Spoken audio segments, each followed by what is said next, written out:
Victor Davis Hanson es un autor californiano, nacido en el año de 1953, profesor emérito en la Universidad Estatal de California, en Fresno, en donde también fue fundador de un centro de estudios clásicos.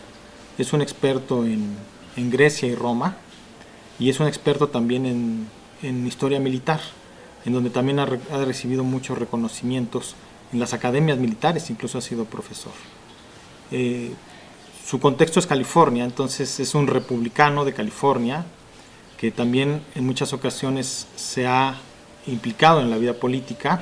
Ha recibido premios, por ejemplo, de George Bush Jr., recibió un reconocimiento, y en una obra que nos habla más de su contexto que ya propiamente de lo sustancial de su obra, que se llama Mexifornia, hacía una especie de respuesta a Huntington con ese libro de quiénes somos. Él pedía en aquel entonces, en Mexifornia, dada su conocimiento de los inmigrantes mexicanos, sobre todo en el campo, él también es granjero, además de académico, pedía la integración total y daba una solución muy simple a la inmigración ilegal. Decía: legalícenla, lo que importa es cómo los integramos. Y proponía, además de un sistema cultural y educativo para integrar a los mexicanos, proponía también los matrimonios mixtos, ¿no? Cosa curiosa, ¿no? La parte más sustancial de la obra de Victor Hanson está en un libro que en Estados Unidos se llamó Carnicería y Cultura. En Inglaterra les pareció un poco excesivo el nombre, entonces en Inglaterra se llamó ¿Por qué Occidente ganó? ¿No? Y es una historia militar en donde explica cuáles son los rasgos básicos del modo occidental de hacer la guerra. De acuerdo a él, este modo occidental de hacer la guerra es lo que hizo que Occidente lograra convertirse en hegemónico en todo el mundo. ¿Por qué el modo occidental de hacer la guerra es diferente a las otras formas de hacer la guerra? Dice Victor Hanson: porque aquí hay un gobierno consensual, ¿no? La gente va a la guerra porque quiere ir, no son esclavos. Hay una tradición de autocrítica. La gente se pregunta, los ejércitos hablan, los generales preguntan. Si hay que tomar una montaña, preguntan quién vive en una montaña, cuál es la mejor forma. Porque hay un racionalismo secular. No se hacen rituales para hacer la guerra, se piensa, se planifica racionalmente la guerra, porque hay tolerancia religiosa.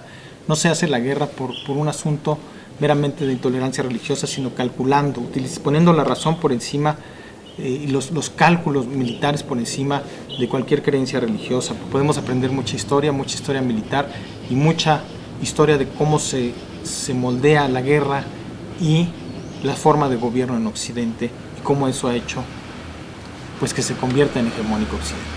En la actualidad nos llama mucho la atención un autor, Michael Mann, sobre la importancia de analizar la guerra. Él piensa que la sociología, Michael Mann es el Max Weber contemporáneo, ¿no? Ni más ni menos, así se le ha catalogado, y él piensa que justamente la importancia de analizar la guerra para comprender la forma que tienen las sociedades, para comprender los gobiernos de las sociedades, para comprender las ideologías sociales, es fundamental. Y dice Michael Mann: desgraciadamente se ha olvidado estudiar la guerra. Desgraciadamente la sociología, pues pareciera que la guerra es un fenómeno totalmente marginal para la sociología, no aparece, es una cosa verdaderamente lamentable, que empieza a componer actualmente ya la sociología, pero se ha tardado mucho, ¿no? También la ciencia política.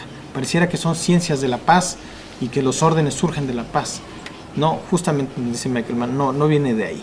Y el primer punto de partida pudiera ser, para comprender justamente la importancia social y política de la guerra, la obra de Victor Hanson, que poco a poco se retoma con mayor fuerza y que se conoce cada vez más.